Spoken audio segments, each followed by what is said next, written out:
Tensions of the war in the Middle East are boiling over here in Europe. 5 people were injured after riots in Amsterdam. Dutch police have arrested at least 62 people in the center of the city after clashes broke out, reportedly involving young locals and Israelis. Supporters of Israeli football club Maccabi Tel Aviv had traveled to Amsterdam for a Europa League match against Ajax. Tensions were high pre-match. Reports that Israelis tore down flags at a pro-Palestinian rally. The unrest only grew following the game.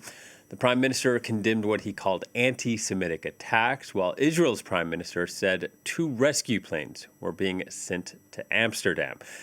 The morning after, some Israeli supporters blamed Dutch security for responding slowly. Take a listen. No police. They came really late. They came too late. They came when a lot of people were already hurted, injured. Some of them probably go to the hospital. I don't know if the 100 show information if they go to hospitals, but. Well, earlier, the EU's Ursula von der Leyen had condemned the attacks against Israelis that happening this Friday morning. Let's speak to our correspondent, Fernande Van Tets. She's standing by, and she joins us from The Hague. Hello to you, Fernande. What more can you tell us about what transpired? Yeah, so really shocking news this morning. It's unclear the scale of these events so far. About 2,500 supporters of Maccabi Tel Aviv have traveled to Amsterdam. And there have been reports, as you said, by the police of them being attacked verbally, kicked, beaten up, fireworks being thrown. 5 people have been wounded. They've all left hospital. It seems supporters were easily identifiable because they were often wearing supporters' clothing and waving Israeli flags. And this wasn't exactly unexpected. There was a massive police presence deployed throughout the city above. It started out with protests in the center of Amsterdam, which were shielded by riot police. But obviously it escalated massively after the match.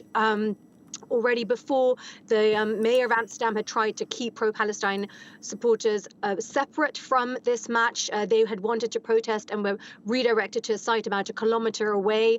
When they tried to approach the stadium, they were stopped by riot police. I spoke to someone who was at the match, and he said there was a lot of police presence trying to stop this from happening. But of course, as events now transpire, they were not successful in that. And indeed, the riot police had to escort supporters on the metro back to the center and even back to their hotels. And there's been a number of videos circulating on social media where we can see people being assaulted, even shown Israeli passports. But that is still unverified, and people are now being arrested. But things still unfolding here. As we understand more about what actually transpired Thursday evening, what's next in all of this?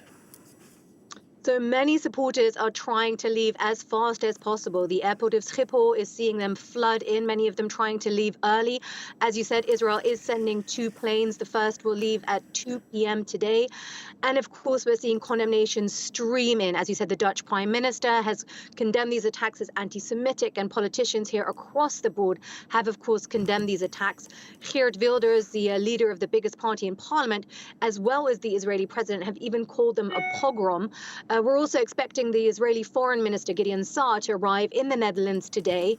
And of course, investigations will continue. As you said, 62 people have been arrested so far. Police are trying to identify more, many of them wearing dark clothing, hoodies, maybe scarves wrapped around their faces, which is going to complicate things. But they're calling on anyone who was a victim of this to report to the police and file a complaint so they can hopefully catch more people. Now, as you said, it's a developing story. There'll be a press conference here in about an hour where police will be telling us more. So we'll hope to get more details then. All right, Fernande. Thank you very much, Fernande Van Tets, reporting.